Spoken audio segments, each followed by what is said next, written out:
여러분 안녕하세요. 봄이 시작인 3월, 베이징은 또다시 1년 중 가장 아름다운 때가 찾아왔습니다. 만물이 수생하는 계절이면 중국에서는 중요한 정치 행사가 열리죠. 1년에 한 번 열리는 두 개의 회의, 바로 양회입니다. 양회는 무엇이고 2018년 양회에서는 어떤 것들이 논의될까요? 또 양회는 왜 중요한 걸까요? 지금부터 제가 소개해드리겠습니다.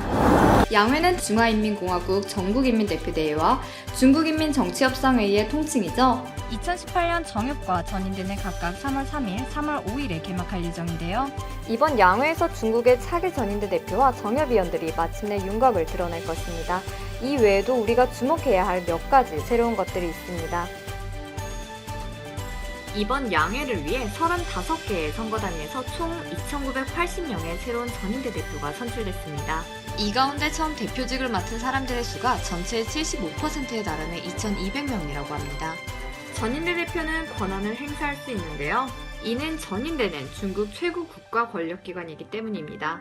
인민이 선출한 대표가 인민을 대표해 권한을 행사해야죠. 이번에 발표된 차기 정협위원 명단 가운데 최초로 선출된 위원 비율도 절반을 넘어섰다고 하네요. 정협위원의 주요 직무는 정치 참여 및 민주 감독입니다. 새로운 전인대 대표와 정협위원들이 어떻게 직무를 수행하고 정치에 참여할지에 대해 외부에서 주목할 것으로 보입니다. 올해 양회의 최대의 과제 중 하나는 새로운 5년을 이끌 국가기관 및 정협의 지도부 구성입니다. 이는 양회 이후 중국 정계의 세대 교체와 구도 재편이 일어날 것임을 의미합니다. 얼마 전 폐회한 중국공산당 제19기 중앙위원회 제3차 전체회의에서는 중국공산당 중앙의 당과 국가기구 개혁심화에 관한 결정 및 당과 국가기관 개혁심화 방안이 통과됐습니다. 이번 양회에서는 두 안건이 보다 집중적으로 논의될 것으로 보입니다. 이번 양회에서는 2018년 이후 향후 5년간의 경제성장 목표가 제시될 것으로 보입니다.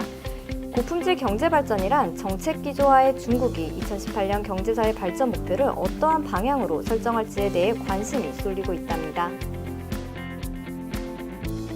지난 1월 말 열린 전인대 상무위원회 회의에선 헌법 수정안 초안 심의 제청에 관한 전인대 상무위원회의 안건을 이번 13기 전인대 1차 회의에서 심의하기로 결정했습니다.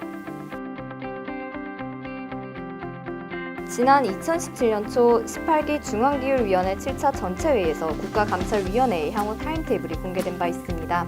이에 따르면 이번 13기 전인대 1차 회의에서는 국가감찰법 통과와 함께 국가감찰위원회가 신설되고 각 구성원이 선출될 것으로 보입니다. 중국의 부패척결 전담기구인 국가감찰위원회가 순조롭게 첫 발을 내딜 수 있을지에 관심이 집중되고 있습니다. 중국 정치에 있어서 양회는 매우 중요한 대사입니다. 2018년은 중국 공산당 제19차 전국대표대회 정신을 관철하는 첫 해가 되는 해입니다. 또한 중국 개혁 개방이 40주년을 맞는 해이자 전면적 샤오캉 사회 건설이 결정적 승리를 거두고 13차 5개년 계획이 관철되는 핵심적인 해이기도 하죠. 이 같은 배경하에 열리는 2018년 양회, 얼마나 중요한 의미를 갖는지 짐작할 수 있을 것 같네요. 많은 기대 부탁드립니다.